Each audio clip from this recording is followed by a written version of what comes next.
ಹಿಂದಿನ ಜನ್ಮದಲ್ಲಿ ಹಾವಾಡಿಗನಾಗಿ ಜನ್ಮವೆತ್ತಿದ್ದ ಅಲೆಮಾರಿ ಕಾಲ ಭೈರವನಾಗಿ ಜಗದ್ರಕ್ಷಣೆಗೆ ನಿಂತಿದ್ದ.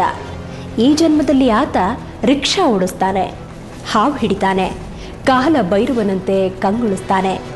ಯಾರು ಆ ಮಹಾಪುರುಷ? ಅವರ ಸ್ಟೈಲೇ ಬೇರೆ, ಅವರ ಲುಕ್ಕೇ ಬೇರೆ.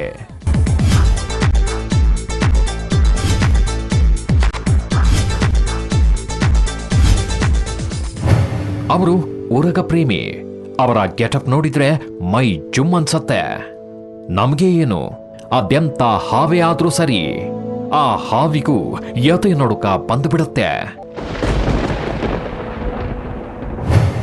ಹಾಗಿದ್ದಾರೆ ನಮ್ಮ ಕಲಿಗಾಲದ ಕಾಲಭೈರವ. ಯಾರು ಅಂತ ಗೊತ್ತಾಯ್ತಾ ಸ್ನೇಹಿತರೆ?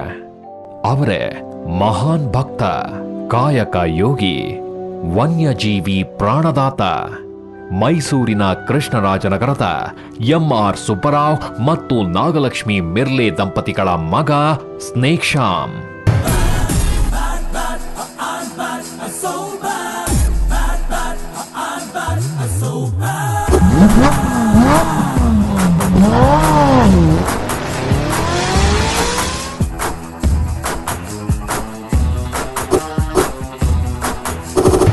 ಸ್ನೇಕ್ ಶ್ಯಾಮ್ ಒಬ್ಬ ಟ್ಯಾಕ್ಸಿ ಡ್ರೈವರ್, ಮಕ್ಕಳನ್ನ ಶಾಲೆಗೆ ತಲುಪಿಸೋ ಕಾಯಕಯೋಗಿ. ಇವರು ದೈವಭಕ್ತ. ಮೊದಲು ಆಟೋ ಓಡಿಸೋ ಕೆಲಸ ಮಾಡ್ತಿದ್ದ ಇವರು 1982ನೇ ಇಸವಿಯಿಂದ ಹಾವು ಹಿಡಿಯೋ ಕೆಲಸ ಮಾಡ್ತಾ ಸುಮಾರು 40,000ಕ್ಕೂ ಹೆಚ್ಚು ಹಾವುಗಳನ್ನ ಹಿಡಿದು ಅವುಗಳನ್ನ ರಕ್ಷಣೆ ಮಾಡೋ ಕೆಲಸ ಮಾಡ್ತಿದ್ದಾರೆ. ನಾನು 1982ನೇ ಇಸ್ವಿ ಅವಾಗ ಶಾಲೆಯಿಂದ ಮನೆಗೆ ಬರ್ತಾ ಇದ್ದೆ. ಆ ಟೈಮಲ್ಲಿ ನಮ್ಮನೆ ಎದುರುಗಡೆ ಹುಡುಗಿ ಪ್ರೀತಾ ಅಂತ ಜೋರಾಗಿ ಕಿರಿಸ್ತಾ ಇದ್ಲು. ಕೇಳಿದೆ ಏನಾಯ್ತೆ ಅಂತ. ಚಪ್ಪಡಿ ಕಲ್ಕಗಳು ಒಂದು ಹಾವು ಹೋಯ್ತು ಕೊಣ ಒಂದು. ಆ ಚಪ್ಪಡಿ ಎತ್ತು ನೋಡಿದೆ, ಒಂದು 3 ಅಡಿ ನಾಗರಾವ್ ಸುತ್ಕೊಂಡು ಮಲಗಿತ್ತು. ಅದಕ್ಕೊಂದು ವಾರ ಮುಂಚೆ ಮೈಸೂರಲ್ಲಿ ಗಣೇಶ ಥಿಯೇಟರ್ ಅಂತ ಇತ್ತು, ಈಗಿಲ್ಲ. ಆ ಥಿಯೇಟ್ರಲ್ಲಿ ಬರೀ ಇಂಗ್ಲೀಷ್ ಸಿನಿಮಾಗಳೇ ಆಗ್ತಾ ಇದ್ದ.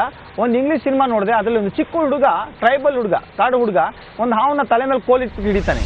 ಅದನ್ನ ನಾನು ತಲೆಗೆ ತೊಗೊಂಡೆ. ನಾನು ಯಾಕೆ ಹಿಡಿಬಾರ್ದು ಅಂತ ಒಂದು ಕೋಲ್ ತೊಗೊಂಡು ಹಾವಿನ ತಲೆ ಮೇಲೆ ಇಟ್ಬಿಡಿ ಹಿಡ್ಕೊಂಡು ಎದುರುಗಡೆ ಒಂದು ಮಾವಿನ ತೋಟ ಇತ್ತು, ಅಲ್ಲೋಗಿ ಬಿಟ್ಟು ಬಂದೆ.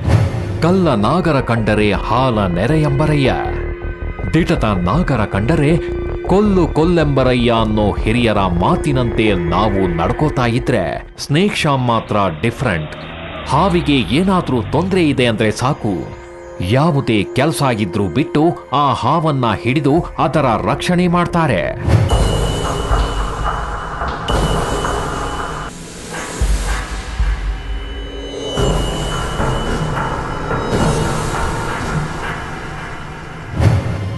ಎಲ್ಲ ಕೆಲಸಗಳನ್ನ ಲೀಲಾಜಾಲವಾಗಿ ಮಾಡ್ತಿದ್ದ ಸ್ನೇಕ್ ಶ್ಯಾಮ್ ಅವರಿಗೆ ಇತ್ತಿತ್ಲಾಗೆ ಕೆಲ ಸಮಸ್ಯೆಗಳು ಕಾಣ್ತಾ ಇವೆ. ಅವರ ತಲೆಯಲ್ಲಿ ಕಲ್ಪನೆಗೂ ಮೀರಿದಂತ ವಿಚಾರಗಳು ಬರ್ತಾ ಇರುತ್ತವಂತೆ.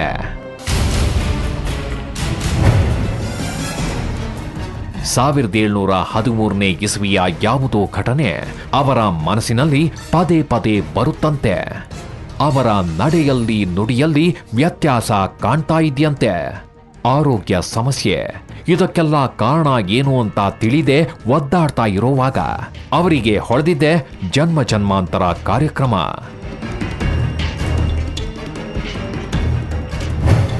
ಅದು ಹೊಳೆದದ್ದೇ ತಡ. ಮೈಸೂರಿನಿಂದ ಹೊರಟು ಜನ್ಮ ಜನ್ಮಾಂತರದ ಗುರುಗಳಾದ ಮಂಜುನಾಥ ಶಾಸ್ತ್ರಿಗಳನ್ನ ಭೇಟಿಯಾಗಿ ತಮ್ಮ ಸಮಸ್ಯೆಗಳ ಕುರಿತಾಗಿ ಚರ್ಚೆ ಮಾಡ್ತಾರೆ. ಶಾಸ್ತ್ರಿಗಳು ಮತ್ತೊಬ್ಬ ವ್ಯಕ್ತಿಯ ಮೇಲೆ ಸ್ನೇಕ್ ಶ್ಯಾಮ್ರ ಆತ್ಮವನ್ನ ಆವಾಹನೆ ಮಾಡಿ ಒಂದೊಂದೇ ರಹಸ್ಯವನ್ನ ಬಿಚ್ಚಿಡ್ತಾ ಹೋಗ್ತಾರೆ.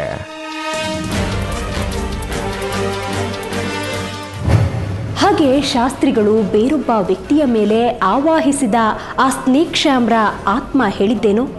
ಸ್ನೇಕ್ ಶ್ಯಾಮ್ರ ಆ ಸಮಸ್ಯೆಗಳು ಯಾವುವು?